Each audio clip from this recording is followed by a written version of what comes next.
Bismillahirrahmanirrahim. Assalamualaikum warahmatullahi wabarakatuh. Jumpa lagi anak-anak. Marilah kita lanjutkan pembahasan kita tentang pengelolaan dana kas kecil menggunakan metode dana tetap. Minggu lalu Ibu sudah memberikan latihan yang pertama. Hari ini Ibu akan lanjutkan dengan memberikan latihan yang kedua dengan harapan bisa lebih memperjelas pemahaman kalian tentang pengelolaan dana kas kecil menggunakan metode dana tetap. Baiklah anak-anak, Ibu berikan ilustrasi dulu tentang soal yang akan kalian bahas nanti. Jadi kalian bekerjanya di PT Mahkota Raya, Jalan Sulanjana nomor 15 Bandung.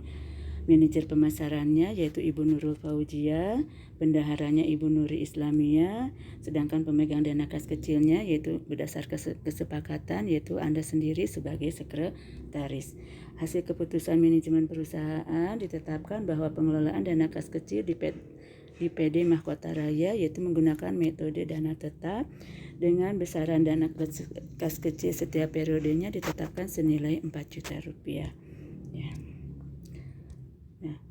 Sekarang perhatikan anak-anak, berikut adalah transaksi-transaksi yang berkaitan dengan penggunaan dana kas kecil selama bulan Agustus 2021 di PD Mahkota Raya. Perhatikan transaksi demi transaksi. Kita lihat transaksi tanggal 1 ternyata di situ masih tercatat di bulan Juli masih ada saldo akhir senilai Rp755.000. Nah, yang jadi pertanyaan, berapa pengisian dana kas kecil di bulan Agustus supaya dananya tetap menjadi 4 juta lagi.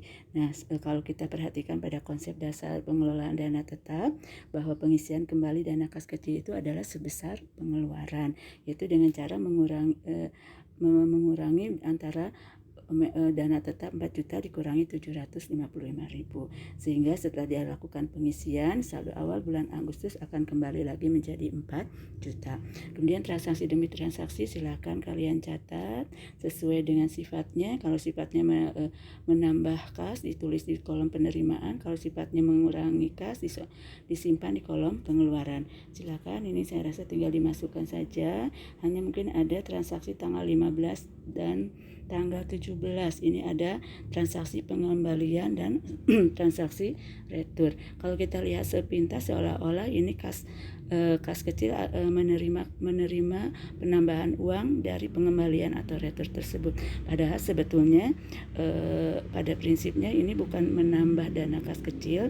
Dana kas kecil tetap 4 juta, tapi yang berimbas karena adanya transaksi ini adalah terjadinya pengurangan pengeluaran. Oleh karena itu, untuk transaksi tanggal 15 dan 17 jangan kalian catat di kolom penerimaan, tapi catatnya di kolom pengeluaran, yaitu dengan menambahkan tanda minus atau dalam kurung. Kemudian juga yang Ibu temukan rata-rata kesalahan waktu latihan pertama yaitu penafsiran kalau ada pembelian beberapa unit ya, misalnya di sini pembelian meternya 25 lembar, satunya 10.000. Nah, yang kalian masukkan dalam buku kas hariannya jangan yang 10.000 tapi kalikan dulu 25, baru itu yang dicatat. Misalnya jadi 25 kali 10.000 jadi 250.000, itu yang dicatat di buku kas harian. Contoh lain misalnya ini pembelian batu baterai untuk jam dinding dan sound system 8 buah A 2.500. Yang dicatat di buku kas hariannya langsung setelah 8 dikali 2.500. Begitu seterusnya transaksi demi transaksi silakan catat secara urut tanggal. Nah, kemudian untuk mempermudah kita membuat laporan pertanggungjawaban kepada bendahara, pengeluaran itu kita kelompokkan dulu ke dalam rekening-rekening yang disiapkan, misalnya mana yang termasuk rekening konsumsi, ATK, listrik, kebersihan, dan yang lain-lain. Itu gambaran sepintas tentang ilustrasi soal yang akan kalian selesaikan. Ya.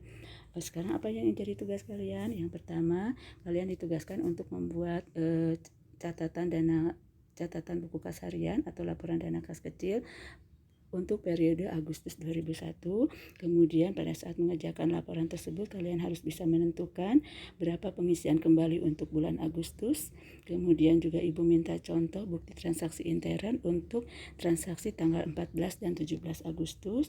Kemudian setelah kalian menyelesaikan laporan dana kas kecil, kalian juga bisa memutuskan berapa pengisian kembali dana untuk bulan September. Kemudian Ibu minta contoh juga bukti pengajuan pengisian kembali untuk bulan September dan diakhiri pembuatan ayat jurnal. Baiklah anak-anak, mari kita bahas satu persatu. Nah, yang pertama yaitu pembuatan laporan kas kecil atau pembuatan buku harian kas.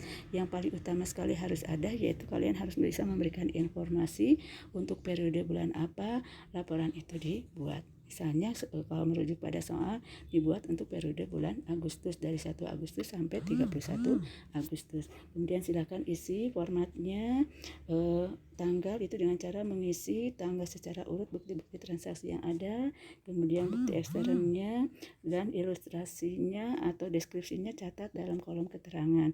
Yang sifatnya menambah kas kecil disimpan di penerimaan nominalnya, kemudian yang sifatnya mengurangi nominalnya kita catat di pengeluaran. Ya.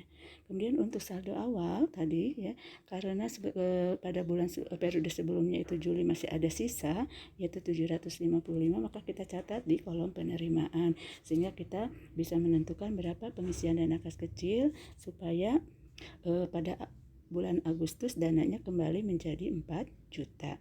Tadi prinsipnya yaitu sebanyak jumlah pengeluaran atau dana tetap dikurangi saldo awal. Kita tuliskan nanti di kolom pengisian dana kas kecil. Begitu selanjutnya nanti pada saat tutup buku kita akan tutup buku atau tutup penutupan laporan kas kecil, kita akan jumlahkan jumlah penerimaan dan jumlah pengeluaran. Selisih antara penerimaan dan pengeluaran itu adalah saldo akhir di periode tersebut. Kemudian kita juga harus mengajukan kembali dana kas kecil untuk periode bulan September. Berapa pengajuannya yaitu sebesar total pengeluaran. Sehingga kalau sudah diisi, saldo awal bulan September akan kembali lagi menjadi 4 juta. Nah, itu kemudian tugas kedua yang Ibu minta yaitu membuat bukti kas masuk. Nah, bukti kas masuk ini diperuntukkan untuk transaksi tanggal 1 Agustus.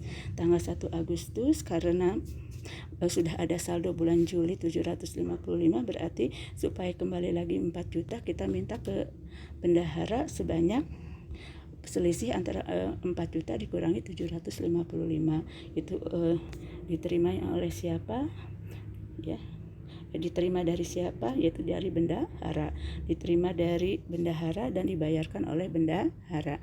Diterimanya oleh siapa? Oleh pemegang dana kas kecil setelah mendapat persetujuan dari atasan kita yaitu manajer pemasaran. Nah, setelah uang dipegang oleh pemegang dana kas kecil, maka setiap pengeluaran harus menggunakan dana kas kecil yang dikelola oleh pemegang dana kas kecil, sehingga setiap transaksi harus dibuatkan bukti kas keluar. Penggunaannya bagaimana? Nah, untuk bukti kas keluar itu dipergunakan oleh pemegang dana kas kecil dengan pengguna dana kas kecil. Nah, cara pengisiannya misalnya ini diserahkan kepada orang yang akan menggunakan dana kas kecil ya, diserahkan kepada diterima oleh adalah orang yang sama, itu orang yang meminta dana kepada pemegang dana kas kecil untuk suatu keperluan. Dibayar oleh siapa? Itu oleh pemegang dana kas kecil setelah mendapat persetujuan dari manajer atau dari atasan Anda ya. Kemudian setelah selesai membuat laporan dana kas kecil, nanti kita akan tahu berapa total pengeluaran sehingga kita bisa membuat pengajuan dana kas kecil untuk periode berikutnya yaitu untuk periode bulan September. Dana tetapnya berapa? Yaitu 4 juta. Saldo akhirnya berapa? Ini bisa dilihat di laporan kas kecil ya. Misalnya untuk bagian pemasaran, total pengeluarannya berapa? Kita minta supaya nanti bulan September dana kembali menjadi 4 juta ya. Pengajuan dana kas kecil ini dibuat oleh pemegang dana kas kecil, dibayarnya oleh bendahara, kemudian mendapat persetujuan dari manajer ya. Nah, pencatatan jurnalnya ya saat pembentukan yaitu kas kecil sebelah debit, kasnya sebelah kredit. Kemudian pada saat periode berjalan selama penggunaan tidak ada penjurnalan cukup dicatat di buku kas harian dan bukti transaksinya kita dokumentasikan. Baru nanti di pengisian dana kas kecil kita buat pencatatan jurnalnya lagi untuk mempermudah membuat laporan, yaitu total pengeluaran semuanya setelah kita kelompok-kelompokkan, simpan di sebelah debit, kasnya sebelah kredit. Ya. Itu saja yang bisa Ibu jelaskan, mudah-mudahan kalian bisa lebih memahami pada saat menyelesaikan soal yang Ibu berikan. Silahkan kerjakannya pada format yang sudah Ibu siapkan di Google Classroom. Insya Allah dengan penuh semangat, tekun dan teliti, kalian Ibu yakin pasti bisa. Terima kasih. Wassalamualaikum warahmatullahi wabarakatuh.